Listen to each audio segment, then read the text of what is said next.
জীবন রহস্য প্রতি শনিবার সন্ধ্যে 6টায়। নমস্কার, জীবন রহস্যের আরো একটা নতুন পর্ব তৃতীয় নিয়ে চলে এলাম আমি রাহুল আপনাদের সামনে। এবং আপনারা জানেন জীবন রহস্য মানে জীবনের নানা অকথিত কাহিনী। কে বলছেন? পণ্ডিত শ্রী কল্পতরু। প্রথমেই পণ্ডিত শ্রী কল্পতরুকে অনেক অনেক ধন্যবাদ, স্বাগত। হরিওম রাহুল, আর দর্শক বন্ধুদের আর বাংলার পালস টিভিকে অজস্র ধন্যবাদ কি আজকে আমাকে এখানে সুযোগ দেওয়া হয়েছে এই জীবন রহস্যের ব্যাপারে বলার জন্য। ঠিক, অনেক অনেক ধন্যবাদ। হরিওম। এবং আপনাদেরকেও ধন্যবাদ। আজকে তৃতীয় পর্বে খুব একটা ইন্টারেস্টিং বিষয় থাকছে, মন।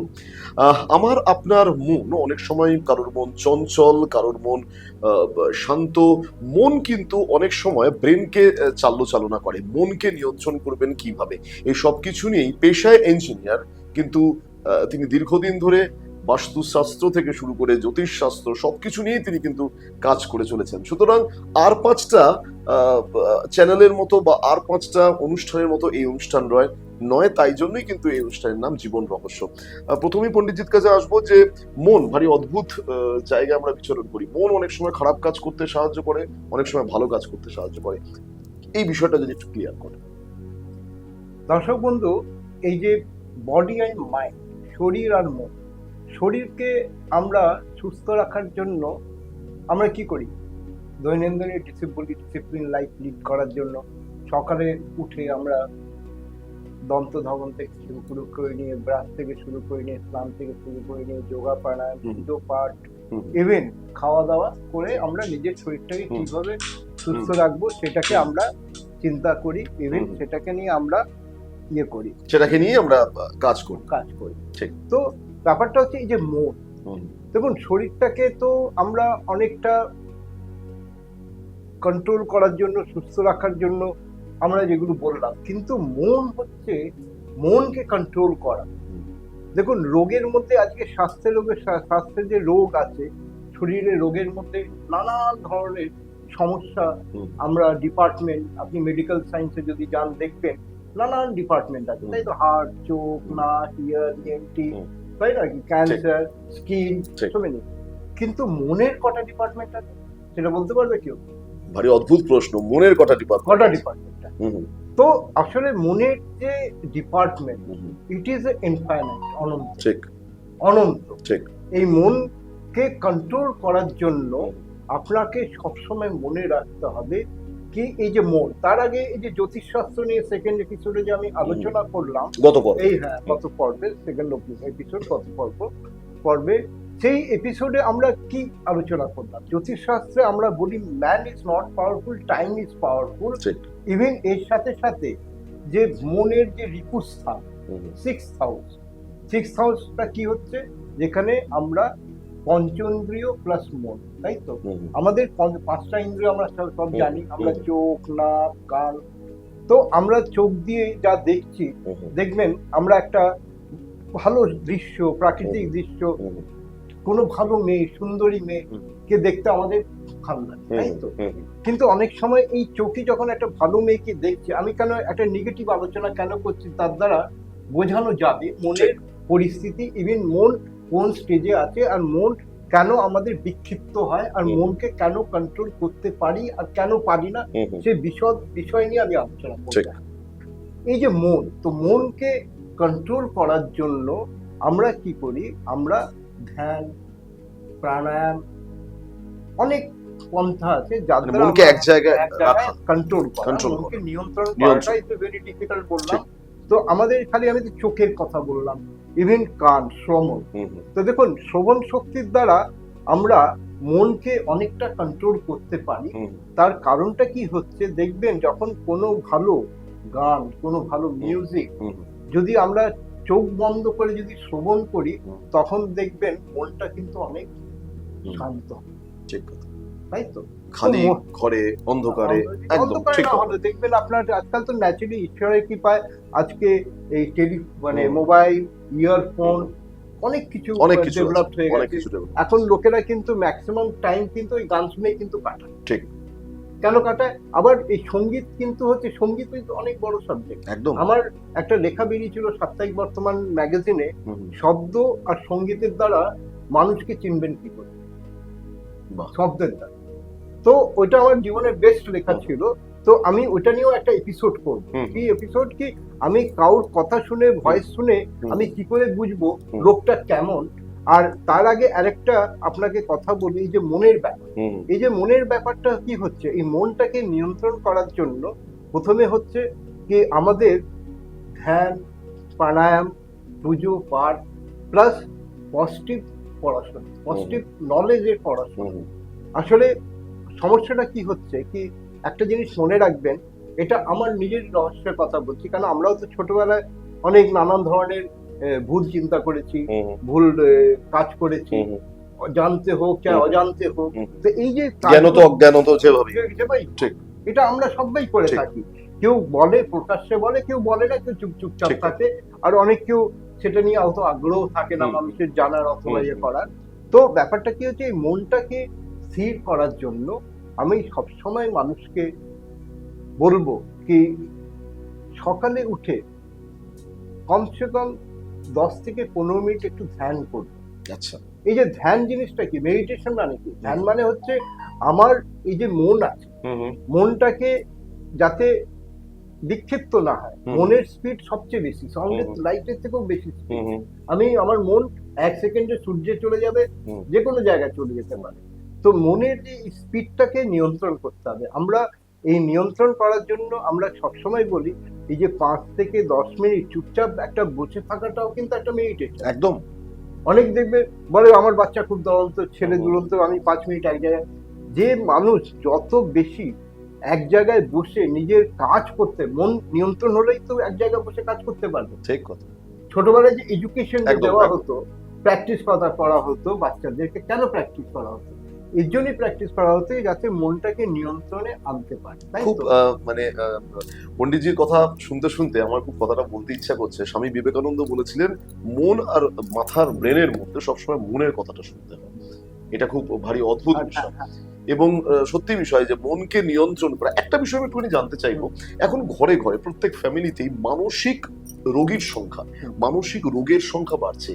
এইটার এক্স্যাক্টলি কারণটা কি? মনকে নিয়ন্ত্রণ না করতে পারা? আসলে মনকে, এই যে মানসিক বললাম না, শরীর অসুস্থ হলে আমি নিজের শরীরকে ঠিক করার জন্য অনেক ডিপার্টমেন্ট, অনেক ডাক্তার, অনেক পন্থা আছে, কিন্তু মনের কটা ডিপার্টমেন্ট।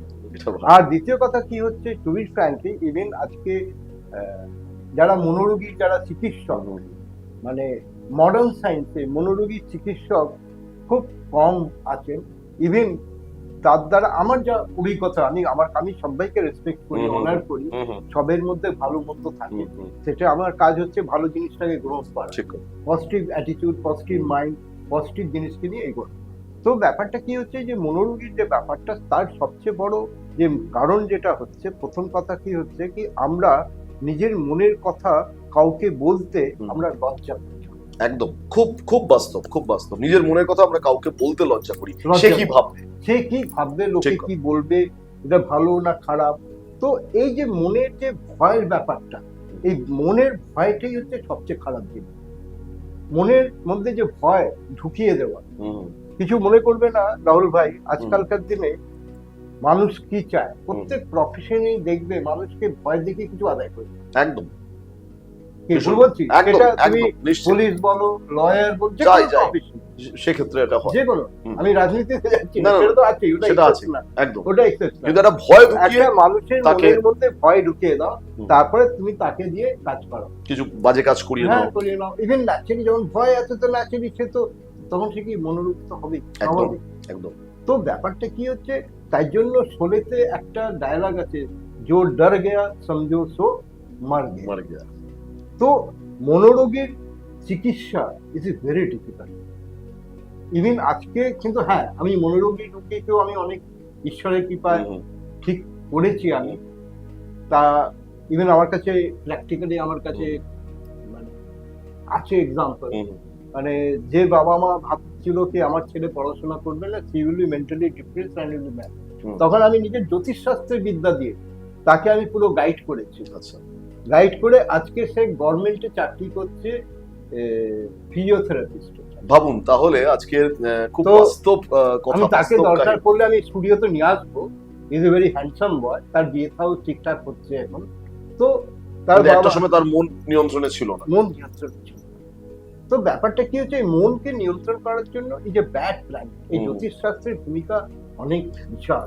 আমি এই জায়গায় আসবো। আমরা প্রায়শই আমরা দেখি সংবাদ মাধ্যমে, এক তো আছে মানসিক বিকারগ্রস্ত, সেটা একরকম। অনেক সময় যেটা আমরা দেখা যায় সেটা হচ্ছে আত্মহত্যার প্রবণতা বাড়ছে, মানুষ বিষাদগ্রস্ত হয়ে পড়ছে, বাবা মার একটা প্রেশার থাকছে, এক বয়স যখন থাকছে তার সন্তানের ওপর, তোমাকে ভালো মার্কস পেতে হবে, তোমাকে স্ট্যান্ড করতে হবে।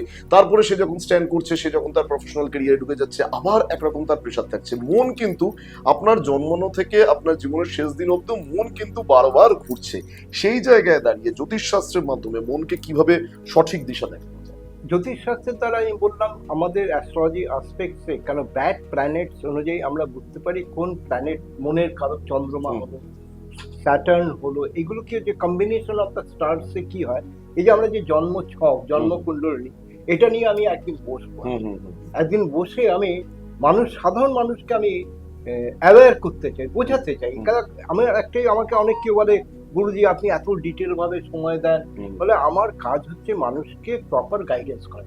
আমার কাছে অ্যাচিভমেন্ট হচ্ছে, যদি তোমার যদি ভালো হয়, আমার ক্লায়েন্টের যদি ভালো হয়, তো ন্যাচারালি তুমি তো আরেকজনকে বলবে, ঠিক কথা, তাই না? আমার কাজ হচ্ছে মানুষকে প্রপারলি গাইড করা, আর্নিং। আমার বাবা, আমি একটু ইন্টারাপ্ট করছি, ছোটবেলায় আমার বাবা আমাকে শিখিয়েছিলেন কখনো টাকার পিছনে ছুটবেন, নিজেকে তৈরি করবে যেন টাকা তোমার পিছনে ছুটে। তার মানে কি, নিজেকে তৈরি করতে হবে। আজকে আমি নিজের প্রফেশনে, আমি যখন এই প্রফেশনে অ্যাজ এ ইঞ্জিনিয়ার হয়ে আমি 1995-এ যখন নামি, তখন আমি প্রমিস করেছিলাম কোনোদিন আমি অ্যাডভার্টাইজমেন্ট করবো না, কোনো জুয়েলারি হাউসে বসবো না। কেন? একটা গোলাপ ফুলকে কখনো বলতে হয় না যে আমি গোলাপ ফুল, বলতে হয় কি গোলাপ? না, একদম না। একটা রজনীগন্ধা, তার সুগন্ধ, তার সেই বিকারি বলে দেয়, তার আকার, সুগন্ধ, ক্যারেক্টার, এটা গোলাপ ফুল, এটা রজনীগন্ধা ফুল, এটা জুঁই ফুল। তো আমি নিজেকে সেভাবেই তৈরি করেছি, কি আমাকে দেখে বলবে কিনা লোকটার মধ্যে কিছু আছে। তো ঈশ্বরের এটা কৃপা আমাকে, তাই আমার বন্ধু তোর বডি ট্রান্সফরমেশন হয়েছে, তুই কি ছিলি আর কি দেখতে হয়েছে একদম। তো ব্যাপারটা কি, এবং এমনকি তোমার সঙ্গে আমাদের যে সম্পর্ক সেটাও দীর্ঘদিন, এবং সেটাও একটা দীর্ঘদিনের, আমরাও দেখেছি সেই ট্রান্সফরমেশনটা, আমরাও দেখেছি। মানে আমি যদি ভুল না বলে থাকি তাহলে সেটা 2007-08 হবে, সেই সময় থেকে আজকে 2024, দীর্ঘদিনের একটা সম্পর্ক। তো এটাও কিন্তু মনকে নিয়ন্ত্রণে। হ্যাঁ, তো আমার একটাই বক্তব্য, আসলে এই মনকে নিয়ন্ত্রণ করার জন্য জ্যোতিষ শাস্ত্রের বিশাল ভূমিকা আছে। এই জ্যোতিষ শাস্ত্রের দ্বারা আমরা অনেক মানুষকে আমরা ঠিক করেছি, মানুষের মনকে ঠিক করেছি। যে মেন্টাল ডিপ্রেশন, আত্মহত্যা, এই যে জিনিসগুলো, এগুলো কি হয়, এগুলোর রেমেডি আছে কি?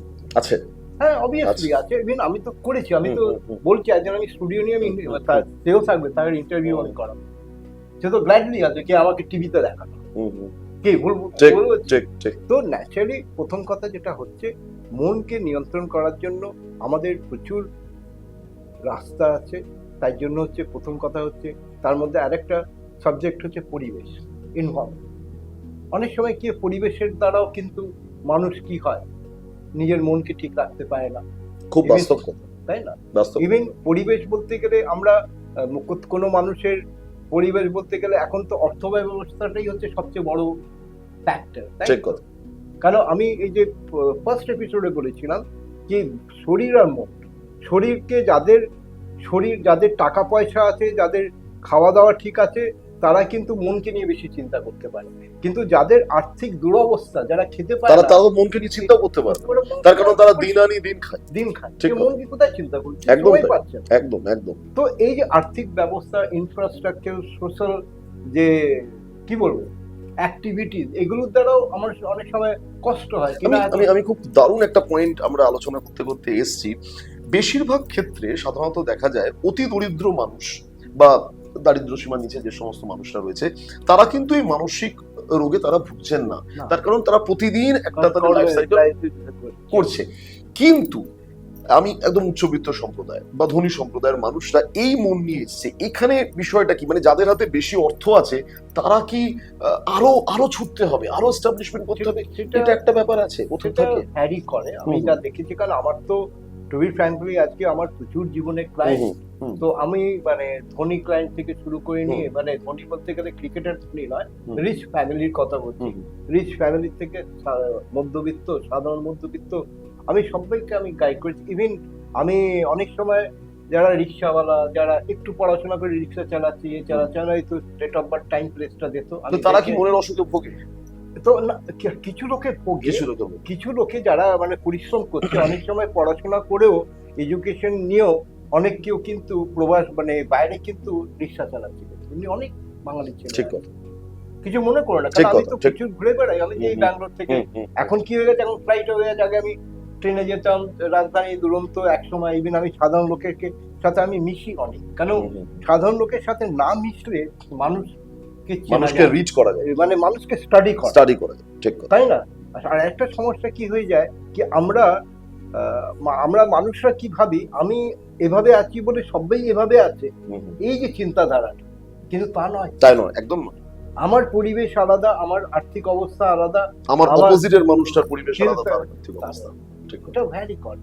তো ব্যাপারটা হচ্ছে মনটাকে তৈরি করার জন্য সবচেয়ে বড় জিনিস হচ্ছে, প্রথমে আমি একটাই কথা বলবো, এর একমাত্র পন্থা হচ্ছে ধ্যান, পুজো। আমি এবার আরেকটা কথা পয়েন্ট বলি, এটা নিয়ে আমি বিশাল ডিসকাশন করবো। এই যে মন্ত্র আর তন্ত্র, এই যে তন্ত্র মন্ত্র বলি, তো তন্ত্র মন্ত্র করে কি হবে, অনেক কেউ বলে, তাই তো, কিন্তু লোকে জানেই না, বেশিরভাগ লোকে মানে 99.99% লোকে জানে। তো তন্ত্র মন্ত্র মানে অনেকের কাছে মনে হয় বুঝুক, হ্যাঁ বুঝুক, রাইট। তো মন্ত্র মানে কি হচ্ছে, মন্ত্র হচ্ছে, মন্ত্র পাঠ করলে মন প্লাস প্লস, মনকে ঠিক রাখার জন্য মন্ত্র পাঠ করতে হয়। তাই জন্য ঘোর কলিযুগে বলা হয়েছে নাম জপ হচ্ছে শ্রেষ্ঠ জিনিস, কারণ এই শব্দটাই কিন্তু ব্রহ্ম। আমি বললাম না, একটা শব্দ সঙ্গীতের দ্বারা মানুষকে কি করে চিনতে পারবো, এটা নিয়ে আমি পুরো টপিকে আমি আলোচনা করবো। ইভেন ওই সঙ্গীতের মানে লয়, সারে গামা পা, এভরিথিং আমি বলবো। প্রসঙ্গত আপনাদের জানিয়ে রাখি, যখন সারেগামাপা পণ্ডিত শ্রী কল্পতরু বলছে, এটা কিন্তু আরো একটা তার মানে বলা যেতে পারে একটা ইচ্ছা থাকে এবং একটা ট্যালেন্ট আছে, খুব ভালো কিন্তু তিনি সুরেলা কণ্ঠে গানও গাইতে পারেন। এটা কিন্তু সবসময় সর্বক্ষণ যাদের নিজেদের মানুষদের সঙ্গে থাকে তিনি, তখন কিন্তু তিনি গানটা গায়। আমি এই জায়গায় আসবো, ইভেন আবার ইন্টারাপ্ট করলাম রাহুল ভাই, আমার কিন্তু কামাখ্যা মায়ের গানের অ্যালবাম আমারই প্রোডাকশন করা, আমি তার মধ্যে দুটো সোলো গেয়েছি আর দুটো ডুয়েট গেয়েছি। আচ্ছা, আমি এই জায়গায় এই যে গান গাওয়া, মন ভালো থাকলে ভালো কণ্ঠে দারুণ গান বেরোতে পারে। মন অনেক সময় মানে এটা শোনা কথা, কুমার শানু যখন 1942 লাভ স্টোরি গানের রেকর্ড করতে গেছে, তখন আর ডি বর্মন বলেছিলেন, আগে তুমি শেভিং করে এসো, পরিষ্কার হয়ে এসো, তারপরে তুমি এই ধরনের গান গাইতে পারো। তো আমি এই জায়গাটা, মন যখন ভালো থাকে তখনই কি মানুষ গান গাওয়া, ঘুরতে যাওয়া, এই বিষয়টা হয় না? আসলে দেখ, মনটাকে ঠিক রাখার জন্য প্রথম তো একটা জিনিস, যেটা একটা বড় জিনিস, এটাও একটা আমার বিশাল সাবজেক্ট, এরও আমার প্রচুর লেখালেখি করেছি। আমি সবাইকে বলি, আচারে লক্ষ্মী বিচারে সরস্বতী। আচারে লক্ষ্মী মানে তুমি যত পরিষ্কার পরিচ্ছন্ন থাকবে, লক্ষ্মী তোমার কাছে আসবে। আচারে লক্ষ্মী বিচারে সরস্বতী, বিচারে সরস্বতী। আর তোমাকে সরস্বতীকে পেতে গেলে তোমাকে সৎ বিচার রাখতে হবে, পড়াশোনা করতে হবে, সৎ নলেজ নিতে হবে, ট্রু নলেজ। আমরা তো ট্রু নলেজ নিই না, আমি যেটা ফার্স্ট এপিসোডে বারবার বলেছি, আমরা কিন্তু মানুষের কথা শুনে আমরা দৌড়ে বেড়াই, আমরা অ্যাকচুয়ালি পড়াশোনা করি না, অ্যাকচুয়াল জ্ঞানটা নিই না। আমি তো সবাই করছি গুগল, আজকে গুগল বাবার থেকে কোনো বড় বাবা আছে? গুগলের তুমি যা টিপে তুমি তার মোটামুটি 90% তো আনসার সত্যি পাবে, অনেক সময় পাওয়া যায় না, অনেক কিন্তু পাওয়া যায় ম্যাক্সিমাম, মানে যে নলেজ যাকে বলে we can get it through Google, তার মধ্যে উইকিপিডিয়াও এখন আছে, সবকিছুই উপলব্ধ আছে। তো ব্যাপারটা হচ্ছে যে সঙ্গীত যে ব্যাপারটা আছে, সঙ্গীতই একমাত্র মাধ্যম যার দ্বারা ঈশ্বরকে অনুভূতি করা। আমাকে অনেকে, সঙ্গীতই একমাত্র মাধ্যম যার দ্বারা ঈশ্বরকে অনুভূতি করা যায়। তো এই যে ঈশ্বরের অনুভূতি, ঈশ্বরকে আমাকে বলে ঈশ্বর কি দেখেছেন? ঈশ্বরকে দেখা যায় না, অনুভূতি করা যায়। তার এক্সাম্পল আমি বৈজ্ঞানিক ভাবে দিচ্ছি। আমরা যখন সুগন্ধ আর দুর্গন্ধ, সেটাকে কি দেখতে পাই? গন্ধকে কি আমি দেখতে পাই? ফিল করতে পারি, অনুভব করতে পারি। ঐশ্বরিক জিনিসটাও কিন্তু আজকের আমাদের আড্ডায় জীবন রহস্যে বারবার কিন্তু কথা বলতে বলতে, যে মানুষটা পেশাগতভাবে ইঞ্জিনিয়ার, নেশাগতভাবে তিনি জ্যোতিষশাস্ত্র, বাস্তু শাস্ত্র নিয়ে তার দীর্ঘদিনের পরীক্ষা নিরীক্ষা করা। আবার সেই মানুষটাই যখন সঙ্গীত নিয়ে কথা বলছেন, সেই মানুষটার মুখে যখন আমি গুগল সম্বন্ধে শুনছি, উইকিপিডিয়া সম্বন্ধে শুনছি, একাধারে একটা জীবনের মধ্যে তিনি কিন্তু বারবার চেষ্টা করছেন সবকিছু হয়তো জানা সম্ভব হয় না, কিন্তু দ্রুত গতিতে ছুটে যেতে হবে, এবং এই দ্রুত গতিতে ছোটার জন্য আপনার মনকে কিন্তু ভীষণ করে পজিটিভ হতেই হবে। একটা বিষয় আমি একটু জানতে চাইবো, অনেক সময় এটা প্রায় হয় তন্ত্রমন্ত্র জ্যোতিষ শাস্ত্রের মাধ্যমে, পজিটিভ এনার্জি, নেগেটিভ এনার্জি, মানুষের মনের মধ্যে নেগেটিভ এনার্জি কি খুব দ্রুত কাজ করে দেন পজিটিভ এনার্জি? এটা একটা জিনিস বলে রাখছি দর্শক বন্ধুদের, নেগেটিভ পাওয়ার আর পজিটিভ পাওয়ার, তাই তো? শুভ চিন্তা আর অশুভ চিন্তা। অশুভ জিনিস সবসময় শুভ শক্তি, মানে অশুভ শক্তি শুভ শক্তির থেকে পাওয়ারফুল হয়। তার কারণটা কি আমি সেটা ব্যাখ্যা করছি। আমি এক সেকেন্ড। অশুভ শক্তি শুভ শক্তির থেকে পাওয়ারফুল হয়, খুব ইন্টারেস্টিং পয়েন্টে কিন্তু আমরা আজকের জীবন রহস্যের তৃতীয় পর্বে আমরা এসে দাঁড়িয়েছি। হ্যাঁ, এই যে অশুভ শক্তি, আমাদের যে অশুভ গ্রহের, আমাদের যে গুরু দেবতা অশুভ, তিনি হচ্ছেন শুক্র। দৈত্যগুরু হচ্ছেন শুক্র, আর বৃহস্পতি হচ্ছেন দেবগুরু। বেশ, তাই তো? মানে শুভ শক্তির গুরু হচ্ছেন বৃহস্পতি, অশুভ শক্তির গুরু হচ্ছেন শুক্র। তো এর মধ্যে কিন্তু শুক্র পাওয়ারফুল বৃহস্পতি। তার কারণটা কি? কিছু কারণ তো হতে হবে, আমি বলে দিলাম তা না। একমাত্র শুক্র উনি মৃত ব্যক্তিকে জীবিত করতে পারেন, আচ্ছা, কিন্তু বৃহস্পতি পারেন। তাই জন্য বৃহস্পতি নিজের ছেলেকে পাঠিয়েছিলেন শুক্রের কাছে বিদ্যা লাভ করার জন্য, তাও কি না জানি, মানে গুপ্ত রূপে ছেলেকে পাঠিয়েছে, কিন্তু শুক্র সিদ্ধ হয়ে ফেলেছে। তো ব্যাপারটা কি? তাই জন্য তাই জন্য মানুষের মন কিন্তু আগে নেগেটিভ দিকে যায়, কিন্তু যদি সেটাকে আমি শুভভাবে যদি চালিত করতে পারি, তাহলে will be successful in a positive manner, তাই না? কি এখন আমি তাই জন্যই বলি, আজকে আগেকার দিনে কি মা কালীর পুজো করে লোকে কি ডাকাতি করতো না? ডাকাত কালী ছিল না? তারা মা কালী পুজো করি ডাকাতি করতে কেন করতে? ঠিক কথা। তো ব্যাপারটা হচ্ছে, ঈশ্বর কিন্তু শুভ শক্তিরও কেউ ভালোবাসেন, অশুভকেও ভালোবাসেন। কেন অশুভ দৈত্যরা ঈশ্বরের প্রার্থনা করে তারাও তো বর পেয়েছে। ঠিক কথা। তো আমাদের শাস্ত্রে, প্রাচীন শাস্ত্রে যে এগুলো আমরা বলি কাহিনী না, আমাদের যে বংশ এখন আস্তে আস্তে, কেন তুমি ফ্র্যাঙ্কলি দেখুন, আমি একটাই কথা বলবো, আমরা 200 বছর ইংরেজ, 600 বছর উপর মুসলিম আমাদেরকে ইনভেট করেছে। ইভেন আজকে আমরা অনেককে বলি অক্সফোর্ড, নিশ্চয়ই অক্সফোর্ড আমি অনার করি, আমি নিজে এনআইটি জামশেদপুর থেকে ইঞ্জিনিয়ারিং করেছি, আমি সেটা বলছি না, কিন্তু তার আগেও নালন্দা ইউনিভার্সিটি ছিল, তো আমাদের, এবং তার যখন এখন ধ্বংসস্তূপ পাওয়া যায় আবার ওপেন হয়েছে নালন্দা। তো ব্যাপারটা কি হচ্ছে কি, আমাকে প্রথমে ঠিক করতে হবে কি আমি কোন রাস্তায় হব, আমি বড় চোর হব না বড় ইঞ্জিনিয়ার হব না ডাক্তার হব, আমরা ঠিক করতে, আমরা দুটো নৌকায় পা দিয়ে দিচ্ছি, তখনই নৌকা ডুবে যায়। তো ওই মনটাকে স্থির করাটাই হচ্ছে সবচেয়ে বড়। মন, আমি একদম শেষ প্রশ্নে আসবো, মন আর ব্রেন দুটো তো একদম দুটো আলাদা দিক। মন ব্রেনের মধ্যে অনেক সময় হয় আমার মন এটা বলছে কিন্তু মাথা আমার এটা বলছে, তখন সেই সময় কার কথা শোনা উচিত? না, একটা জিনিস সবসময় বলবো, এই মন আর ব্রেন, তাই তো, বুদ্ধি যাকে বলে, তাই তো, মন মানে হার্টকে আমরা বলি মন, আর ব্রেন হচ্ছে মস্তিষ্ক, ব্রেন হচ্ছে বুদ্ধি। তো এই মন আর ব্রেন কে যদি আমি ওই বললাম বডি মাইন্ড, তেমনি মন আর বুদ্ধিকে যদি আমি ঠিকভাবে যদি সিনক্রোনাইজ করতে পারি, তুল্যমূল্য বিচার করতে হবে, অ্যানালাইসিস করতে হবে। আমরা কি করি, কাজ করার পর আমরা চিন্তা করি ভুল করেছে না খারাপ করেছে, কাজ করার আগে মন বুদ্ধিকে যদি আমি ঠিক করে পরিচালিত করে কাজ করি তো উইল বি সাকসেসফুল, আর না করলে আনসাকসেসফুল। বেশ, আজকে তৃতীয় পর্বে খুব আমরা ইন্টারেস্টিং একটা সাবজেক্ট নিয়েছিলাম, শব্দটা কিন্তু ঠিক খুব ছোট্ট, মন, কিন্তু মনকে আপনি কিভাবে চালনা করবেন, আপনার মন কোন দিকে যাবে, মন নিয়ে নানা অকথিত কাহিনী, মন নিয়ে নানা আড্ডার ছলে আমরা গল্পের মাধ্যমে অনেক কিছু বোঝার চেষ্টা করলাম, কিন্তু খুব সত্যি সময়ের কাছে আমাদের থামতে হয়, সময়ের কাছে আমাদের থেমে যেতে হয়, এবং সেটাও ব্রেন বলছে, সেটাও আমার মন বলছে না থামতে হবে। কিন্তু আমাদের এই পণ্ডিত শ্রী কল্পতরুর যে জীবন রহস্য উন্মোচনের যে এক একটা পর্ব হচ্ছে সেগুলো কিন্তু থামার নয়। পরবর্তী পর্বে এইরকমই কোন এক ইন্টারেস্টিং সাবজেক্ট নিয়ে আমরা আবার পণ্ডিত শ্রী কল্পতরুকে নিয়ে আসবো, জীবন রহস্যের অন্য দিক আমরা উন্মোচন করব। আপনারা ভালো থাকুন, সুস্থ থাকুন, তবে আবারও বলি সবসময় পজিটিভ চিন্তা ভাবনাই করতে হবে, তাই তো? পজিটিভ চিন্তা ভাবনাই করতে হবে, তাহলেই আপনার মন, আপনার শরীর, আপনার চিন্তা ভাবনা পজিটিভের দিকে এগোবে। অনেক অনেক ধন্যবাদ ভালো থাকার জন্য। সুস্থ থাকুন, ভালো থাকুন, অনেক ধন্যবাদ। হরি ওম, হরি ওম। অনেক ধন্যবাদ আপনাদের সবাইকে। জীবন রহস্য প্রতি শনিবার সন্ধ্যে 6টায়।